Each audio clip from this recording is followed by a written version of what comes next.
Alrighty, let's get into it. Another episode of the Battlefields Bourbon podcast, where we sit and sip and talk battlefields and drink bourbon. We are excited for this episode 3, with our first guest as well as our first Virginia bourbon. So it's super exciting, and we're keeping the theme of the Gettysburg Campaign topics for episode 3. So if you haven't listened to episode 1 or 2, go ahead and listen to those and come back and join us here. But if you're tuned in now, sit down and grab yourself a glass and pour some bourbon and let's talk history. Let me introduce our first guest. He is a good friend of mine. I think I did the math. We've been friends for about 6 or 7 years, I think. Something like that. We were joined by the great Aaron Siever. Like I said, very good friend of mine. He is a coworker, but more importantly, a friend. And it's great to have him as our first guest. He is a historian in my eyes and in the eyes of many. Just had your first roundtable speaking engagement this past week. First roundtable out of state. Now I've done a couple, here in Virginia, but that's the first one out of state. Yeah. So, and you've given plenty of lectures and other talks. And for us, you're a park ranger for the great Shenandoah Valley Battlefields National Historic District. Yep. But prior to that, you had an amazing and long and dedicated 15-year career in law enforcement, stretching from here all the way to the other side of the country. And thank you for your service and your time and doing that and keeping everybody safe. But I'm just glad to have you now to use your brain you've got and teach folks about history. Aaron, besides the other things I mentioned, has operated a Facebook page and a YouTube channel called Aaron's Civil War Travels. We'll talk about this, probably a little later too, but Aaron's been doing this since probably officially since 2016. There were a few videos before that, like 2015, 2014, but really the first video on YouTube, I think, was 2016. Yeah, so Aaron does a great job of bringing Civil War sites to life through posts and through these videos, traveling to places. I mean, the furthest west is probably Vicksburg now, right? Technically. Yeah. Actually, it would be San Francisco, California. You have Fort Alcatraz. Yeah. Before it was the actual first prisoners were those that were under the writ of habeas corpus when it was suspended. So they were thought to be Southern sympathizers. They were placed in Fort Alcatraz. Okay. So as far west as the other side of the country and everything in between. Uh-huh. And you do a great job of going to these not often visited, off the beaten path sites, a lot of them where, the only interpretation, if any, are a Civil War trail sign or a state highway sign, or even none at all. It's just something from traveling all over these years, and it's stuff you've learned by visiting other sites and going to them. But he does a great job with interpretation and like I said, bringing these things to life. And I can't think of anyone better to be our first guest and to help us continue the story. This Gettysburg campaign that we're covering since these past 3 episodes with the topics today, and I'm sure you guys saw in the title, with Aldie, Middleburg, and Upperville. But before we get into the battles, let's not constrain this out any longer, and let's pour some bourbon, and I'll hand it over to Elijah to talk about the bourbon for this episode. Bourbon time. So we've got Old Volstead single barrel bourbon. This is from Mount Defiance Distillery in Middleburg, Virginia. The distillery itself is right in town, not actually on Mount Defiance, where we'll be talking about the battle. So this mash bill is 70% corn, 25% white wheat, and 5% malted barley. So being a wheated bourbon, there's no rye in this mash bill, so it's going to come across as a sweeter, softer, much more mellow flavor profile. Notable wheated bourbons that might ring a bell to some of you: Weller, Larceny, Maker's Mark, Pappy Van Winkle, Old Fitzgerald, those. Old Volstead's kind of follows that path with using wheat as the third grain instead of rye. So this one, just like Blanton's from last week, is a single barrel. So this bourbon comes from one barrel. So you're going to get a variation of flavor profiles from barrel to barrel. This one on the label says aged for 3 years, but I believe theirs is a minimum of 2. So this one's just a little older than what they normally put out. So as a young distillery, that's kind of exciting to see that they're starting to put out a little older stuff. And then for 90 proof, I mean, yeah. So let's get into it. Yeah, pop it. Pop a glass. All righty. Love that sound. Never gets old.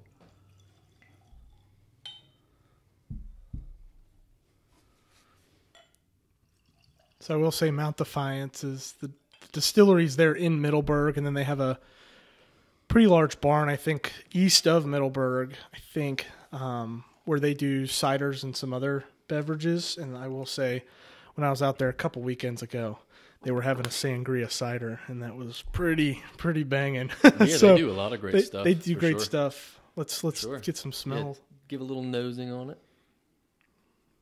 Great smell. Yeah, it's got a nice sweetness to it. I mean, it's very pleasing just off the nosing.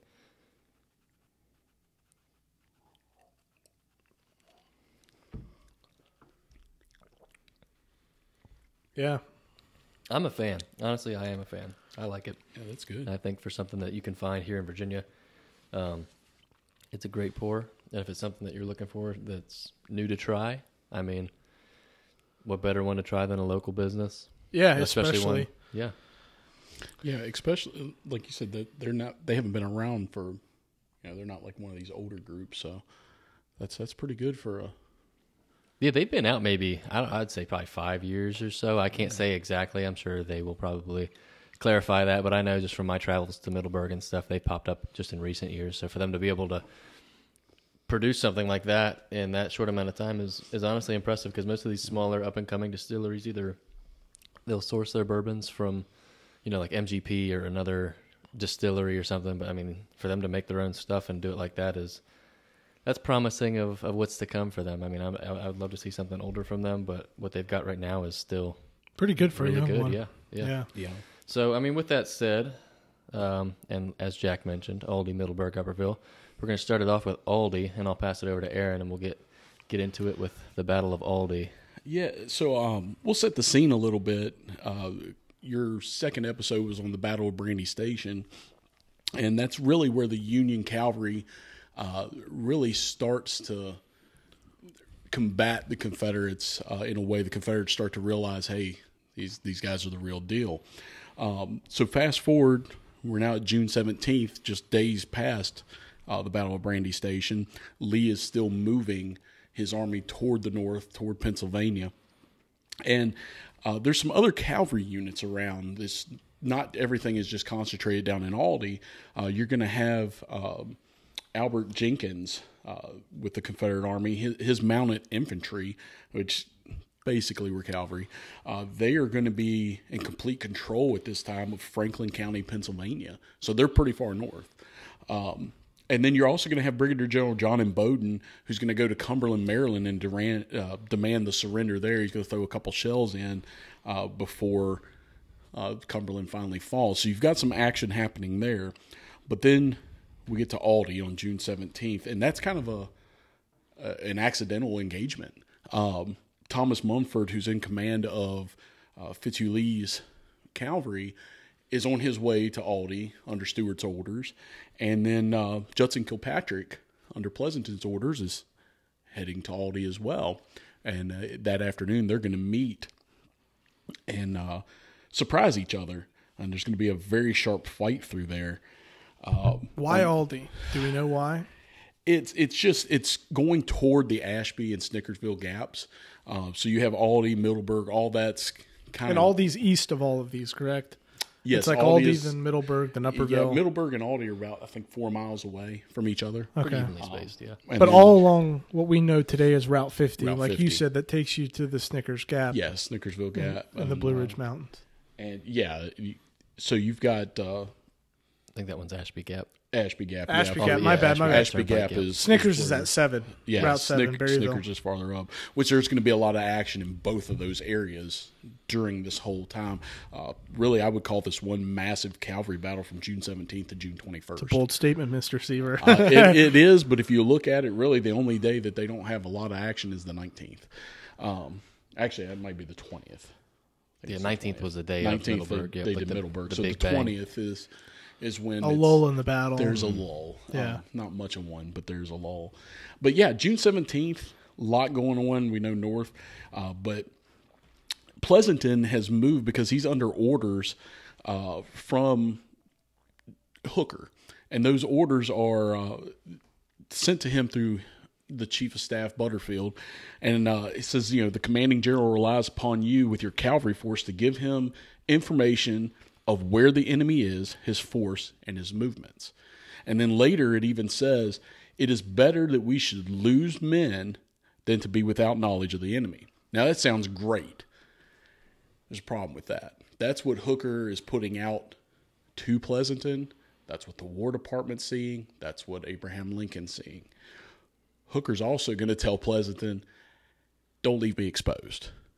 Protect the Bull Run gaps. At this point, they're still not sure Lee is going north. Even after we've had the second battle of Winchester, some of the soldiers even say it's about time for our annual whooping at Manassas. So the Bull Run That's Mountains. true. The trend has always been The trend is they're going to go get whooped at Bull Run. So Hooker is staying in place. He's moving a little bit, but he doesn't know where Lee is. So he's going to tell Pleasanton, I need you to protect me. And I think some of this has to do with he got that shock at Chancellorsville where he got flank attacked. He doesn't want that to happen again. That was a really bad thing. So I think his thought process is he's a little gun shy. So, but Pleasanton's going to go against those orders, those kind of private orders, and he's going to push on. So when Aldie starts, again, it's an accidental battle, but you're going to have Judson Kilpatrick, who's in command of the 2nd and 4th New York, 1st Massachusetts, 6th Ohio. He is going to have these guys come in, and he, in perfect fashion of Kilpatrick, he's just going to charge headlong. And I think you guys mentioned it last time. He's known as Little Kill or Kill Cavalry because of the massive amount of casualties that tend to come from his attacks. At Aldie, Thomas Mumford's got about 1,200 men, and he's got Breathart's battery with him. The collision at Aldie is actually about 2 p.m. in the afternoon. And Kilpatrick's going to call up his guns as the battle goes. I'm trying to remember the guy's name, Randall. He's going to call up those guns to kind of counter the Confederate artillery. And the 4th New York is going to make a charge, as well as the 1st Massachusetts and some of the other units. The 1st Mass will actually get kind of trapped when they make a charge, and they're going to lose 198 to 294 men. So the Federals are on the offensive. The Federals are on the offensive. They're going to, Kilpatrick's going to come in, and he's going to attack. That's just what he does. The Confederates have a good defensive position.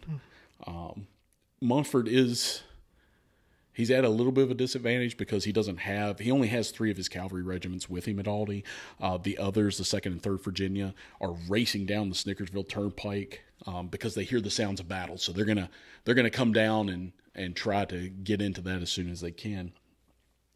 But the 4th New York, who originally, and I love this guy's name, was under a guy named, let's see how I want to make sure I say it correctly here, Luigi Palma di Cesnola.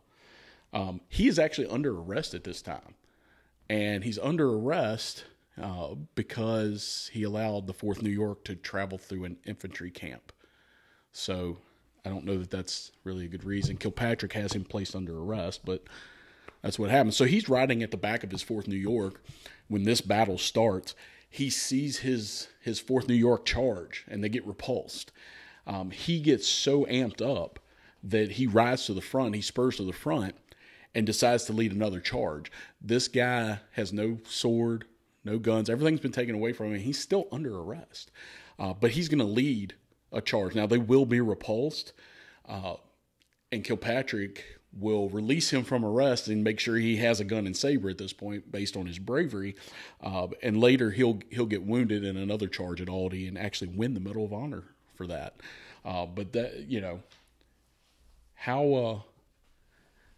how interesting to make a charge with no weaponry in front of all your command, knowing that you're the target. You're the guy that's out in front, and you have no way to defend yourself. So he's gonna do that. The attacks at Aldie are not absolutely devastating to the Confederates. There is several incidents where skirmishing is happening all this time, and then you also have to look at Middleburg. There's troops going to Middleburg. Dufay is under orders from Pleasanton to come in through the Thoroughfare Gap in the Bull Run Mountains and occupy Middleburg, which he will do. So would that put, who'd you say that was, Greg, or? Dufay. Dufay. So would that put Dufay behind the Confederates then? He's kind of more on their flank, I would say. Yeah. Yeah, he's more on the flank. I don't know that he realizes that. Do the Confederates realize it? Not exactly. Okay. So Dufay is one of those guys. He actually has said at one time, he's like, hey, I do something good, nobody notices.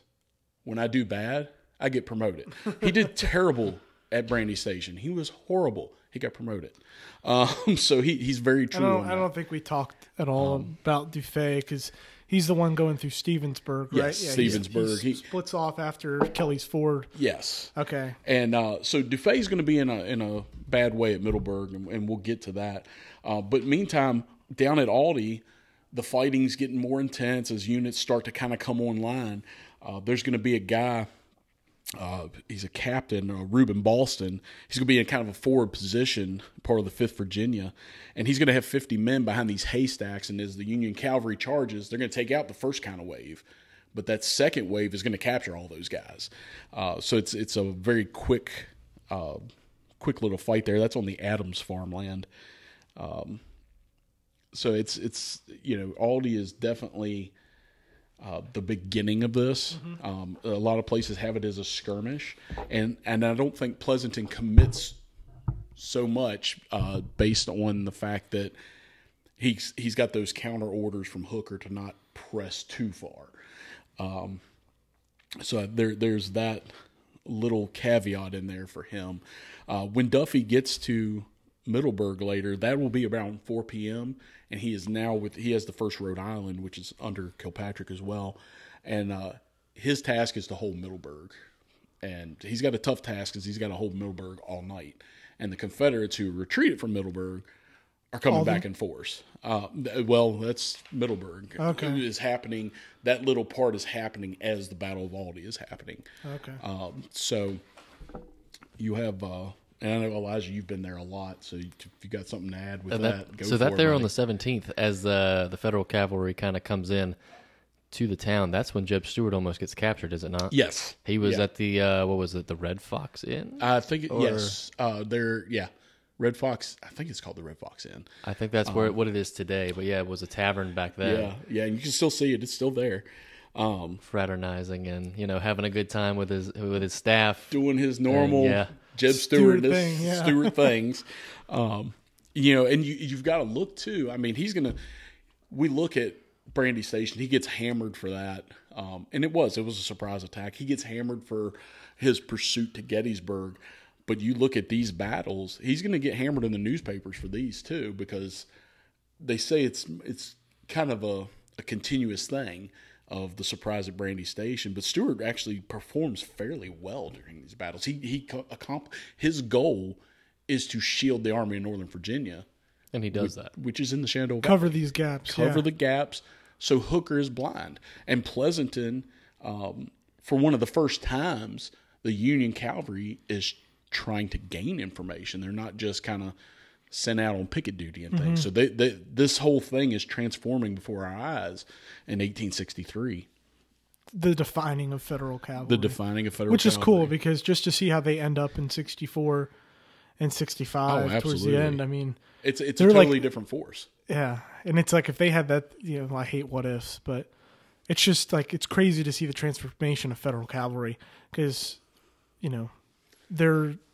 they just are so strong and so effective at the latter years of the war. Some of the other things that affect them is it's not just them that are evolving. The quartermaster department is evolving.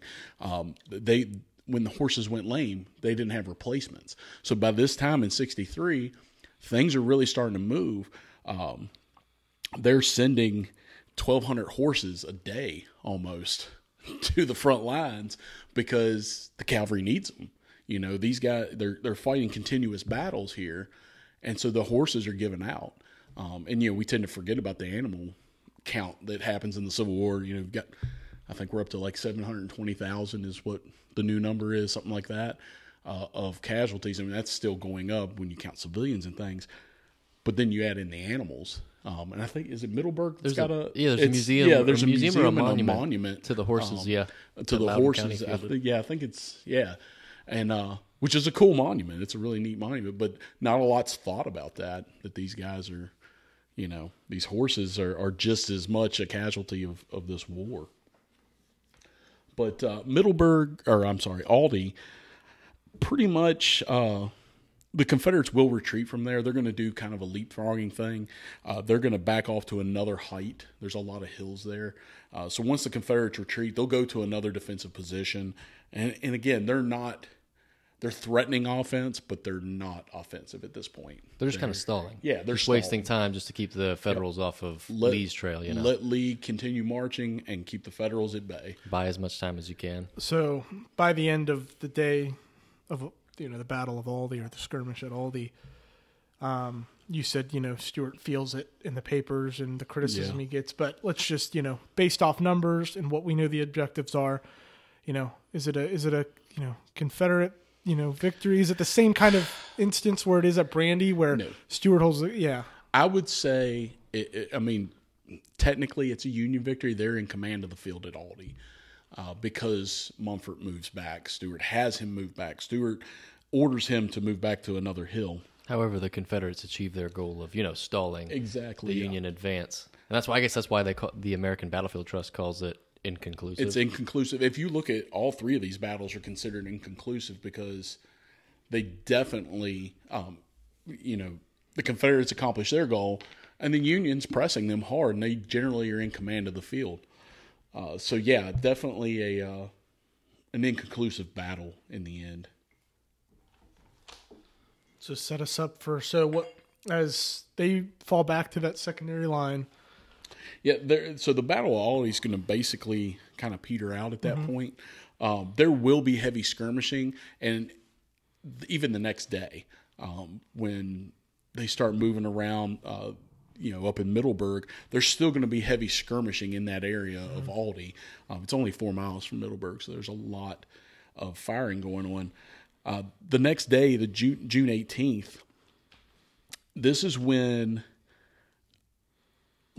Duffy finds out that he's kind of alone in Middleburg, and he's going to have the 1st Rhode Island.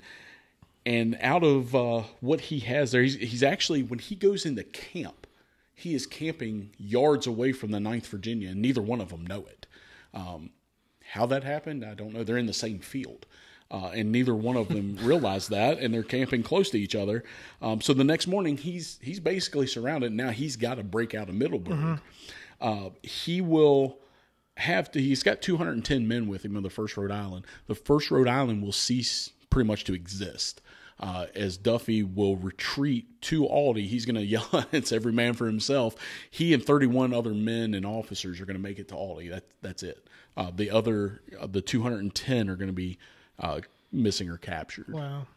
So Duffy, and he gets promoted right after that. That's when he actually becomes, when his promotion comes through. And then he's shipped out of the Army of the Potomac. It's kind of that promote you and move you somewhere else. So that's kind of his last hurrah. But the Confederates are actually going to be at Middleburg. They're going to be set up on Mount Defiance. Shout out to the bourbon. That is I know Elijah's been there. Jack, have you been there? I mean, to Middleburg? To Mount Defiance in Middleburg. Have not been to the location of Mount Defiance. I've seen the signs for it. I regret to say I haven't toured the battlefield yet. I was hoping to do it before this episode. It's a little ridge line just outside of town. It's pretty impressive. Yeah. I mean, for being in a town there, Mount Defiance definitely, it holds up to its name, I would say. Stuart's not really pushed off there. He decides to retreat. But that's where the Confederates are going to be. But that's where the Confederates are now at. And around, they've been fighting all morning at this point. Once Defay gets out of there, the fight at Middleburg really is going to amp up throughout the day. You're going to have, I think by 3 p.m., that's when David Gregg, who's now come on scene, for the most part, he came on at Aldie, but it was kind of late in the day. But Gregg, with the Union Army, is going to come on scene, and he's going to be fighting against Stuart. And, this ridge is beaming with artillery and dismounted soldiers. And one of the biggest things in these areas is, and you can still see it today, there are stone walls everywhere. Yeah, I mean, that's, and we can, talk about it later too, but visiting the battlefield. But just to put it in perspective, this part of Loudoun County, and Fauquier is, I guess, sneaks up in there for Upperville. A little bit, yeah. This is some of the most beautiful country. Oh, absolutely. Besides the Shenandoah Valley, in my opinion. But this area of Virginia is I think Loudoun County is the most wealthiest county in the nation, I think. Yep. Yes. And that shows if you drive through this specific area, the stone walls that are there mark where, and are probably some of the same ones, that whole area is littered with stone walls in a good way. Absolutely. And still there today. And a lot you can, as you're driving down the road, there's stone walls on either side of you on Route 50, and you can really see, you get the feel of what these guys are doing. Like, I'm sure if you dropped a soldier there today, you're from that was there in 1863, and you dropped them there today, other than some more trees, these are some pristine landscapes. Yeah. It's gorgeous out there. Hasn't changed much. Yeah, a lot of the farms are still the same and things like that. But yeah, so Stuart's they're gonna fight quite a while on the 18th around Middleburg, but it's not really gonna pick up until the 19th. That's when the actual Battle of Middleburg will be. And again, Stuart is holding the gaps. That's his job, and he's doing a good job of it. It looks like it actually happens on the 17th, might be the morning of the 18th. I got a shout out to John Mosby, Partisan Ranger, 43rd Battalion, Virginia. He is going to capture 2 guys, and they are going to be carrying intelligence about what the dispositions of the Union cavalry are. Pleasanton's going to find this out and say, hey, I'm pretty certain Mosby captured our guys, which is kind of a Mosby thing. But this is going to allow Stuart to know what the Union cavalry is doing so he can make an even better defensive plan. He's going to warn Wade Hampton, who's all the way down in Warrenton, hey, there's an excursion coming your way. And that does happen, and Hampton's able to beat back that Union thrust, just basically because of that. But all this time, the Union Army itself, Hooker is still, he's waiting. He doesn't understand, what's going on. Again, he's thinking we might have a battle at Manassas. Hooker at one point even says, we're probably going to fight at Manassas. Just to interject here a little bit, and maybe you can give a little background to it because I'm in the middle of reading it if we're striking for Pennsylvania. Yes. But where is the rest of the federal, where's the rest of the Army of the Potomac at this point? So they are pretty much idle. The 5th Corps is going to be your closest. Okay. They are going to be down in Gum Springs, and they will move up. The whole division will go up through there, but or an entire division under Vincent will go up there. They'll end up only using the 3rd Brigade later on at the Battle of Upperville, or Goose Creek Bridge. But the 5th Corps is the closest. They're kind of spread out. Their goal is to protect Washington. So although Hooker's trying to do some other things, he still has to cover Washington. He still has to cover Lincoln.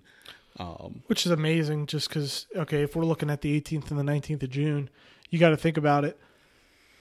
Ewell's 2nd Corps is, by this point, Have they crossed the Potomac yet? yet? They're in Maryland. Yeah. And like I said, Albert Jenkins he's riding as they would say with Stewart, he's riding up north somewhere, getting his name in the papers.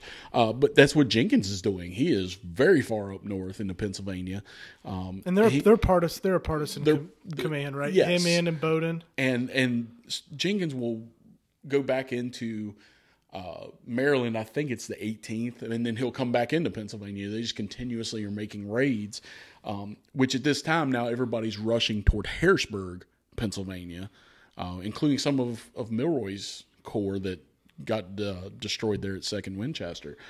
So everybody's going to Harrisburg. That's why I always like to call the Gettysburg Campaign the Harrisburg Campaign, because that's where they were going. Yeah. But and we ended up at Gettysburg. National Guard style troops are getting militia, called out in Pennsylvania. And a lot of people don't really. It's not just Pennsylvania troops. You've got troops from New York, the New York militia, New Jersey. All these places are coming to Pennsylvania. The New Yorkers will arrive in Harrisburg before the Pennsylvanians. And what's the deal? Is Hooker just not getting this information that everyone else was prepared for a Pennsylvania invasion, but not him? It's so the government doesn't quite believe it. Hooker, again, is gun shy, and he doesn't. I think he doesn't want to believe that Lee has given him the slip and is going to Pennsylvania. Now, Governor Curtin in Pennsylvania is definitely he knows it's coming. He's like, this is more than just a rumor. These guys, these Pennsylvanians at this point, the citizens, have had rumors like this a lot. Confederates have been in Chambersburg and things like that, but never the army, like the full army. So it's kind of iffy, whether they believe it or not. They will find out, early July that, especially in Gettysburg, they'll find out that the Army of Northern Virginia is very much in Pennsylvania. But yeah, so that's the kind of what's going on there. Big picture, yeah. Big picture. But on the 19th, we have the Battle of Middleburg. This Stewart has that Mount Defiance position, and it's a good position. Facing east. Mm-hmm. He, again, protecting the gaps, and he's going to eventually have to come out of that position, and it's kind of an accidental thing. Buford is John Buford, Union General, probably known as the best cavalier in the Army. Very smart, very good officer. He is going to try to flank Stewart. He's going to end up not quite making that flank a movement. Until about 6 p.m., Buford and the Reserve Brigade will actually be on the rebel flank, and that'll cause Stewart to have to kind of drop back. And the fighting in this area is going to be absolutely intense. As Stewart drops back to different positions, there's an account of a Union trooper. His name's Sergeant Michael Logan, and this guy is going to be fighting the Confederates during this Battle of Middleburg, where he ends up throwing rocks at people, and carbine assault. He gets sabered, and then he's finally shot. But the guy's throwing rocks at him, and he's surrounded, and so the fighting is absolutely intense in Middleburg. What's the weather like on this day?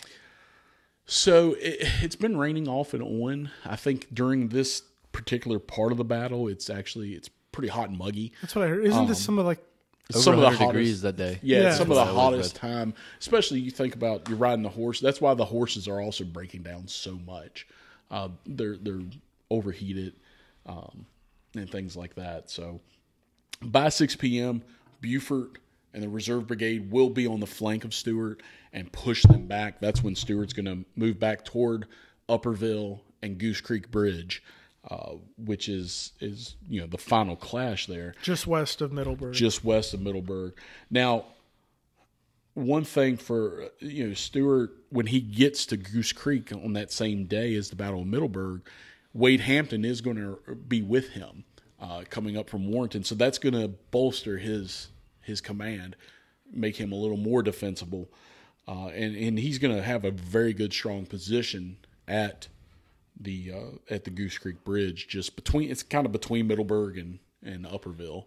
Where Goose Creek cuts across Route 50? It'd be Route 50. Yeah, Okay. The old cuts bridge. across Route 50. There was a nice account there. The Union cavalry had mentioned that Confederates were skipping solid shots across the cobblestones of the bridge at them. So they were kind of aiming their artillery downward at the bridge, not so much at the Union lines, and just giving them solid shot. And for those of you that don't know what that is, it's a solid iron artillery projectile rather than an explosive projectile. And they were shooting those at the cobblestones, and obviously it's shooting with such a high velocity that it's just going to skip across that rock and cobblestone up into their lines. And I mean, that just kind of kept the Union forces at bay when they were trying to cross the bridge there. So that kind of held them off for a little bit until ultimately they made their crossing and then set up for the Battle of Upperville. Is the bridge still there? Yes, it's still there. absolutely. Is it the one that 50 goes over, or no? Is it like off to the it's off to the side. where the original More to the road north, was? yeah. I'll have And to, there's a couple Civil War trail signs there. There's a sign that it kind of marks that area on 50. It'll say prelude to Gettysburg. It's a trail sign. There's a trail sign there. Okay, And I then- think I saw Dana from Civil War Times. Yes, He did a video out there, yeah. Yeah, they were there not that long ago. Yeah. Actually sat down and eating lunch on that bridge with my son. So Oh, that's cool. Yeah, it's a neat little thing. Very, very calm now. Yeah, not on June 19th. Amazingly. June 19th, not so much. Now, June 20th is kind of the lull in all of this. This is when Hampton arrives and they really get that position set up on Goose Creek Bridge. The next day, the 21st, and again, the Army of the Potomac, still stationary. They don't have any information. Pleasanton has been close. He's seen Ashby's Gap. He's seen Snickersville Gap, but he can't get there. And it's just Stewart's doing a heck of a job holding those gaps. Now, because of that, we're going to end up having a battle at Upperville on June 21st. And this is going to be an interesting battle because now infantry is going to be involved with the Union Army. This is going to be under Strong Vincent. The 3rd Brigade is going to accompany David Gregg's cavalry to Goose Creek. And about 8 a.m., the Union artillery is going to start banging, and the Confederates, and they're going to have massive artillery barrages going against each other. The infantry line is they're trying to cross the bridge. They're having a hard time doing it. The infantry has tried to cross the bridge. It does not work. They're a little bit slower than cavalry horses. So they're having a very hard time getting across this bridge. And eventually they'll kind of switch it up and they'll have the infantry wade the creek and the cavalry go across the bridge. In the meantime, we still have to look out for Buford, who was up on the flank. He is going to start coming around on that flank even more as the battle progresses. And, we're going to have kind of a lot of things happen simultaneously. You're going to have the 4th New York, who is having a lot of hard time the first couple days of this campaign. They've lost their colonel. They've gotten repulsed a lot. They're going to be the men that are tasked with taking that bridge, and they will do so. Once that happens, there's a lot of hand-to-hand combat. Buford is going to continue to that flank. He can't quite get there. It's going to end up actually being some other cavalry and the infantry that are going to force Stewart back from Goose Creek Bridge. But in the meantime, Buford's going to attack a wagon train. That wagon train is under Grumble Jones, Confederate Army.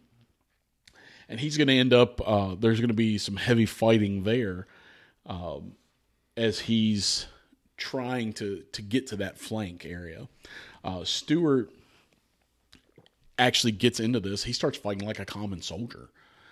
There's accounts of Stewart he's down in the line. He's not sitting on a horse like a normal general and directing things. He's in it.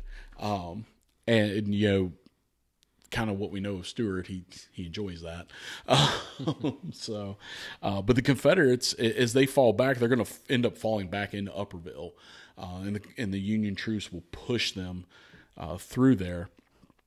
in Upperville, they're actually going to set up a cannon. It's a howitzer. They're going to set it up in the middle of town, and they're going to kind of cover it. And as the Yankees come in, they're going to fire it. The problem is they fire over the Yankee, the Yankee troops coming in, the Union cavalry. They fire over it, and the gun's captured. This is going to be one of the first pieces that Stuart loses of his horse cavalry or horse artillery. And so there's another ding on Stuart. But the Battle of Upperville isn't just going to be in Upperville. You also have a little town called Union. They're going to fight across the fields there. Again, great Civil War trail signs out there that really explain the fighting. The trail sign points right at the field, and you can almost imagine the cavalry going after each other out through there. Where's Union in relation to Upperville? It is Just north of it. Yeah, it's just north of it. Okay. So what we have to remember with all this is you have the Union cavalry is still trying to get to either one of these gaps, Ashby's Gap or Snickersville Gap. So Union's up by Snickersville Gap. Upperville's closer to Ashby's Gap or Ashby Gap. And then Gamble under Buford and Devon are moving toward that Snickersville Gap at one point. But as the fighting continues, Stuart is going to again have to fall back. He's going to fall back to a place called Vineyard Hill. Now this is a spot where they're going to have a very good defensive line. Again, Stuart will be in there fighting as a common soldier. But our boy Kilpatrick is actually going to get captured at Vineyard Hill. And he's not going to be captured long.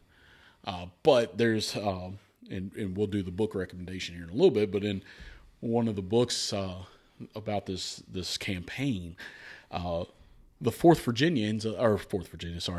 New York ends up being the ones to save Kilpatrick. Now, the problem with that is Kilpatrick had put their beloved colonel under arrest for going through an infantry camp. Now their colonel has been captured and wounded. And so they don't go right away to free Kilpatrick. Captain Nehemiah Mann will implore the 4th New York. Sorry, I had a relative in the 4th Virginia, and that's why it keeps coming out. The 4th New York to go and save their general. And it's almost as if they kind of hesitate. Like, dude, kind of mad. But they will. I mean, quickly they will recover. Now, Nehemiah Mann is kind of an oddball in the Union Army. He's a 6-foot tall Quaker. So, generally Quakers didn't fight. Anti-war. They were not necessarily, but not necessarily anti-war exactly. Well, anti-killing, yes. Yeah. But they generally took non-combatant roles. Nehemiah Mann is not one of those that takes a non-combatant role. Actually, he charges right in, and they will get Kilpatrick back. But it's just amazing that the thought of did the 4th New York really want to get Kilpatrick back? And again, you're going to have all these stone walls. No matter where you go in this vicinity, there's going to be dismounted troops backed up by horsemen that are firing from behind these earthworks that they didn't have to put up. And so there's just going to be a lot of absolute chaos going on over from the 17th to the 21st. So how does this wrap up then, Aaron? So basically, Stuart's going to still hold the gaps. At one point, once he finally falls back, Pleasanton will be able to get up into one of the gaps eventually. But by this point, it's getting dark. They kind of know that the Confederates are there. Longstreet is actually in Snickersville Gap with his infantry and some cannons. So when the cavalry finally falls back to that, the Union cavalry comes up and goes, "Oh, let's not go there.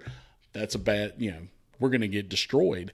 But they will make it up into the Blue Ridge. But by the time they get there, it's dark. They can't see. So this is on the lot. 21st? This is on the 21st. Wow. So they make it all the way to the gaps. They do make it. They just can't really see anything. They don't. Technically, you could say Pleasanton accomplishes his goal. He's able to tell Hooker, yes, there are troops in the valley, but where are they going? Mm-hmm. Are they going to Pennsylvania? Are they going to stay in Maryland? Are they going to come down and come back into Bull Run. So Hooker is still going to kind of lollygag for a couple days, and not just, as Butterfield said, go just bobbling around in the countryside trying to figure out where the heck everything is. And Lee, he's trusting Stewart implicitly to hold those gaps. And if you think about it, he just had that huge debacle at Brandy Station. Lee's still got a lot of confidence in Stewart at this point. And throughout the war, he will. I think Lee says, he never bought me a bad piece of information before, after Stewart is killed at Yellow Tavern in 1864. Spoiler alert. Yeah. Stewart dies. But these battles here are extremely important to the Gettysburg Campaign, because this is the Union Army trying to fill out where the Confederates are. And it really shows Lee's dispositions are very good. He is not giving away a lot. And, shout out to Stonewall Jackson. He's dead by this time, but that flank attack that he does at Chancellorsville really made Hooker gun shy. Traumatizing. It's a traumatizing thing. His army's almost destroyed based on that. And so he doesn't want that to happen again. So he's being extremely cautious, yet at the same time, to please the War Department and President Lincoln, he's saying, yeah, go do this. But then he's telling Pleasanton, hey, not so fast. Yeah. Alfred Pleasanton, unfortunately for him, gets kind of a bad rap for that, because he doesn't press as hard as he possibly could. But that's not necessarily his fault. So anything else you want to add, Elijah? Like, kind of, when you've studied this, what are some big takeaways you've noticed from these battles? So the battles themselves, you find, in terms of an archaeological standpoint, things that I've found interesting. And one that we didn't mention in the episode so far is that the Union cavalry, with their artillery, they've got 20-pounder Parrott rifles with them. And that's something that I find very interesting, because usually with cavalry, you're moving fast and you're getting from point A to point B quickly. Now, a 20-pounder Parrott rifle, that is a very, very heavy piece of equipment, and something that you wouldn't normally expect solely a cavalry body to be bringing along with them for the battle. That's something that you would think that would be in a fortification, along with infantry, something like that. Now, I have personally found pieces of 20-pounder Parrott shells throughout the Battle of Middleburg and stuff, like sabots off of 20-pound Parrott shells. Big shell, too. But is that the one that's in the picture for this episode? It's not. I actually don't have a shell sabot. There are some percussion fuses, though, in the picture for the episode, which is interesting to note when you're looking at Middleburg and the final lines of the Confederate cavalry there. We did get on an impact area where there were some Schinkel percussion fuses. So a Schinkel artillery shell is just the name of the patent of the shell. It kind of looks like a torpedo. It's got a paper mache. They have a paper mache sabot on them rather than a lead or a brass sabot, which is kind of interesting. Not sure how well that worked. Well, yeah, there's a dilemma with it in 62 that we'll talk about in another episode. Yeah, but we got an impact area where we found some percussion fuses where they were just kind of short shot rather than hitting on target, and they were just kind of blown right there in the ground. Got on a few percussion fuses there, and that's what's in the picture there. Lots of great stuff in terms of like archaeological evidence in terms of what's come there. I mean, there's been different instances where like I found like a spilled cartridge box in one little area. You can actually trace the lines of the Confederate cavalry in one spot where I was digging Confederate cavalrymen's bullets in a straight line backwards from their initial line back. I mean, it's really cool to be able to map that out on the battlefield, so that way you're there, you're in it, and you can find the physical evidence of the struggle that they were in. I mean, it's just something that's really, really cool to me. Yeah, I think specifically in this area, what's fascinating, and I kind of didn't realize it until Aaron was like talking about the battle and all the cavalry and stuff. I was like, this is horse country now. Like, and I'm sure it was then. But this is, you go there today and there's horse racetracks. There's, breeding centers and all these things out there. It is Virginia's horse country. Not much has changed. Yeah, famous actor and man that plays Robert E. Lee in Gods and Generals, old Bobby Robert Duvall lives out there. This is his country. Yeah. Now, can you name the only movie where Robert E. Lee is played twice in the same movie? No. So he's not really Robert E. Lee in the movie, but Apocalypse Now, you have Martin Sheen and Robert Duvall in the same movie. Both men played Lee. But yeah, this is I've never ran into him out there. Yeah, but I haven't seen him either. I wonder if he's tried Mount Defiance, the old Volstead's bourbon. Well, if he hasn't, he needs to. Yeah. This stuff's pretty good. Honestly. I know. Yeah, I've been give it a second shot. class here. The weeded Mr. bourbon's Duvall, really good. please. I would like to just clarify something about the cavalry finding out that Lee is in the valley. That's actually scouts from Beaufort with his reserve brigade. Pleasanton's message to Hooker is not necessarily that Lee is in the valley. His message to Hooker is, hey, Lee's not in the Loudon Valley. Yeah. He doesn't send Hooker the information that Lee is 100% in the valley, like we were saying. He doesn't know 100%. And that's when it's not till June 22nd, actually, that Beaufort will send scouts up the hill, the Blue Ridge, and they're able to see the numerous campfires. And what they're seeing is McLaws's troops. And that information will be finally passed on to Hooker. But Hooker still doesn't move until June 25th. So we've got another, week? Yeah. And Lee is pushing toward Harrisburg at this time. He's dragging his feet bad. He's dragging his, yes. Hooker is just, again, I think he's just absolutely gun shy. Yeah. But the casualties here, this is going to be about 600 cavalrymen for the Confederates that Stuart's going to lose between the three battles. Pleasanton's going to lose 900, which makes sense. He's attacking. So, you've got, about 1,500 casualties for that, and you got to throw in the fact that the 1st Massachusetts gets trapped, the 1st Rhode Island ceases to exist almost, and things like that. 1st Maine does some stuff out here, right? 1st Maine is involved. The only reason I say that is because isn't there a monument to them out there recently placed? There's a monument to Maine, and I want to say there's one to Massachusetts as well. Out there on these battlefields. On the battlefields, yeah. Maine is the most recent monument, I believe. Yeah. And that was I believe is that one on Mount Defiance? There's a new monument on Mount Defiance. I think that's the main one. I think it might be it. And then the Massachusetts is over Snickersville Turnpike and Aldie. Turnpike, yeah. Which, if you go there to find that monument, it's a great, cool looking monument. Just be careful; it's kind of on a turn, so that'll get you. Which is actually why. It's there for a reason, because that's where the 1st Massachusetts gets trapped, is on that turn on the Snickersville Turnpike.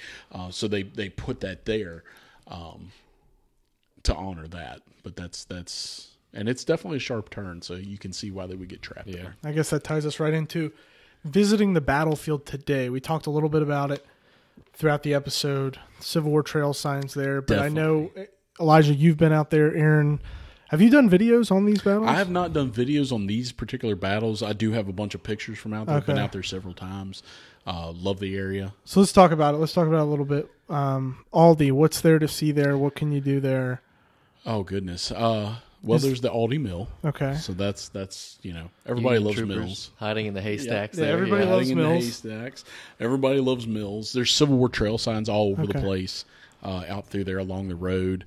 The best thing to do is actually Civil War Trails just did an interactive map not that long ago, and you can actually just click on each Yeah, side. when in doubt, and I guess this will be the same for Middleburg and Upperville, correct? Yes. There's I don't think there's any, is there museums within these towns? Not.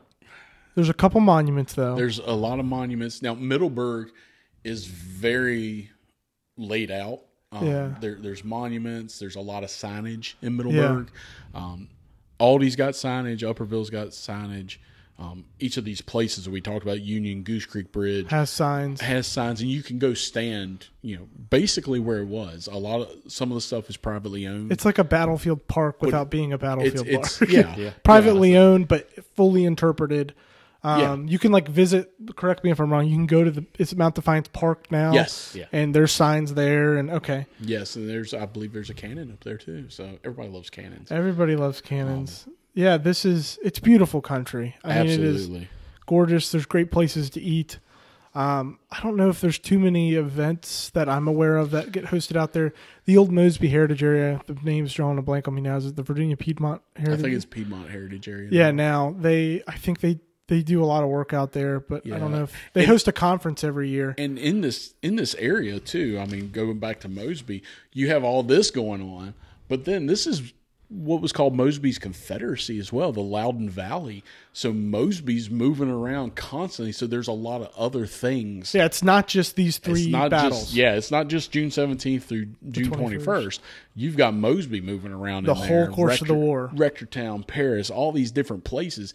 He is constantly there, and a lot of these places you could still see some of the housing and things that his partisan rangers would hide in.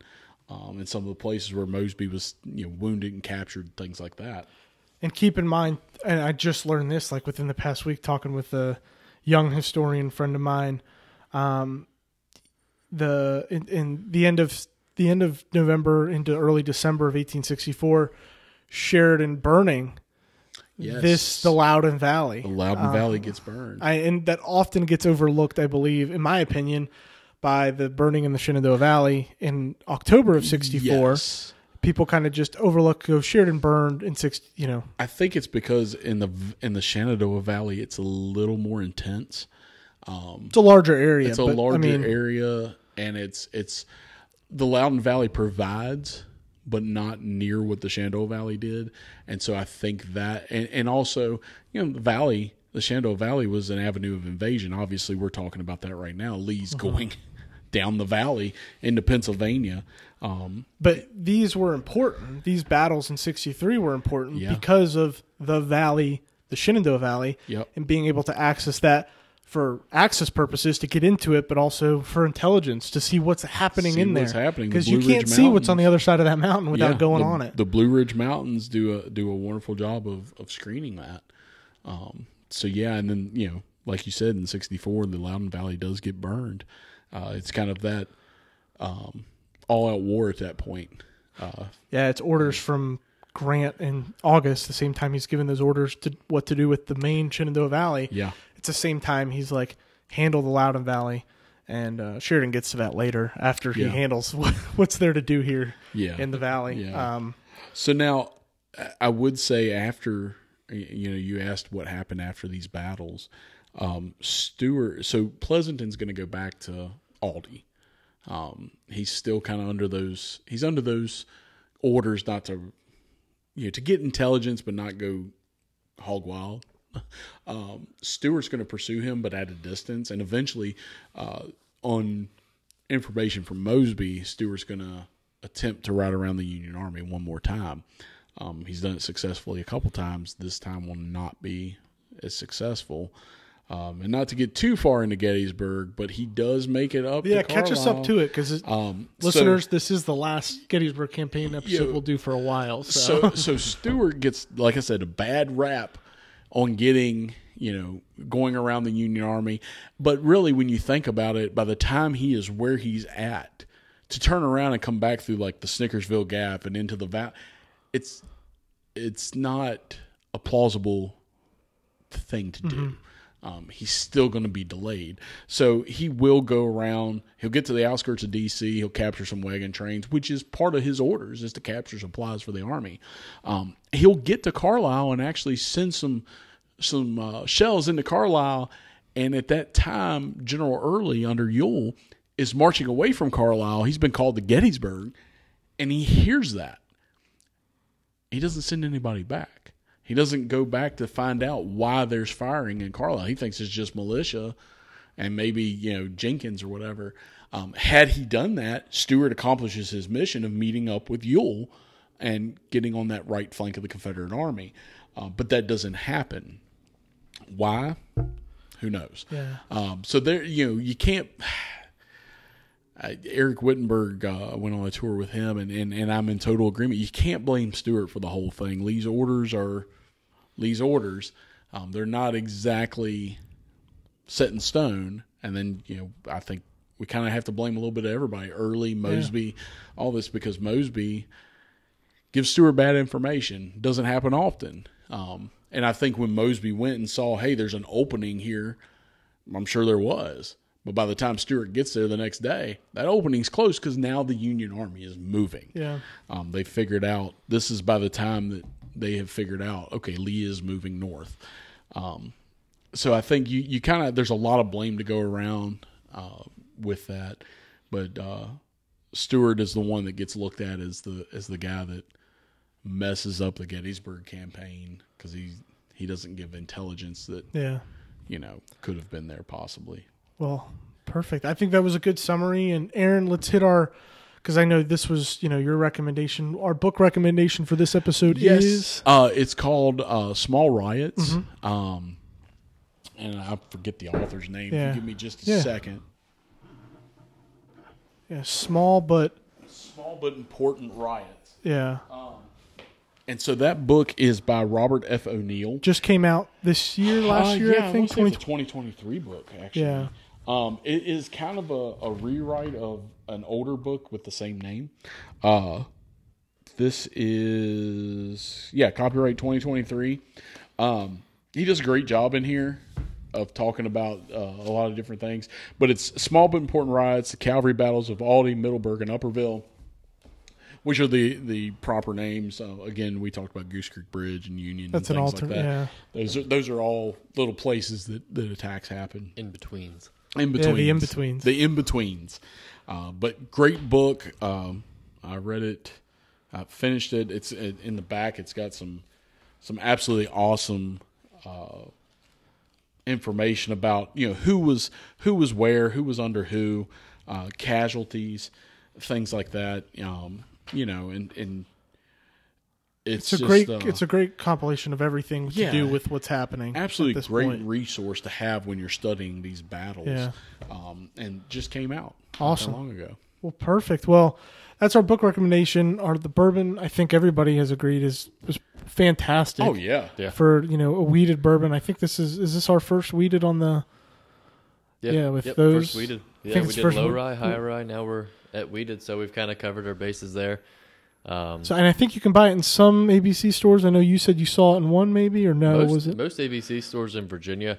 I'm not sure their reach outside of Virginia. So if you're listening from outside of Virginia, I don't know exactly what to tell you on how to acquire a bottle of this. I think you can order it online. Probably a lot of from places them. Be able to. Yeah, go on their website, Mount Yeah, Defiance Distillery.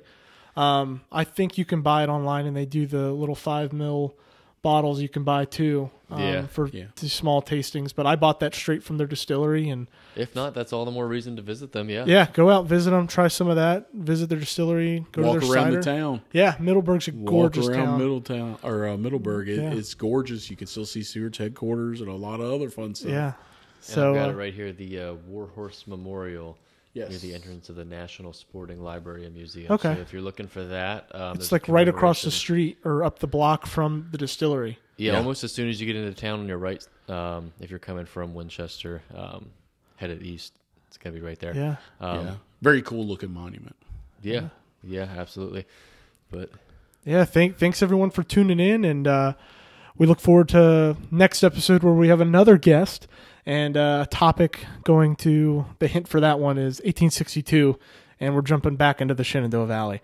So if that gives you a hint, but stay tuned. Thank you so much for listening. Don't forget to share this to your friends and other folks that are interested in listening. And if you have any comments or suggestions or feedback, please let us know. And we look forward to talking to you all soon. We'll see you on the next one.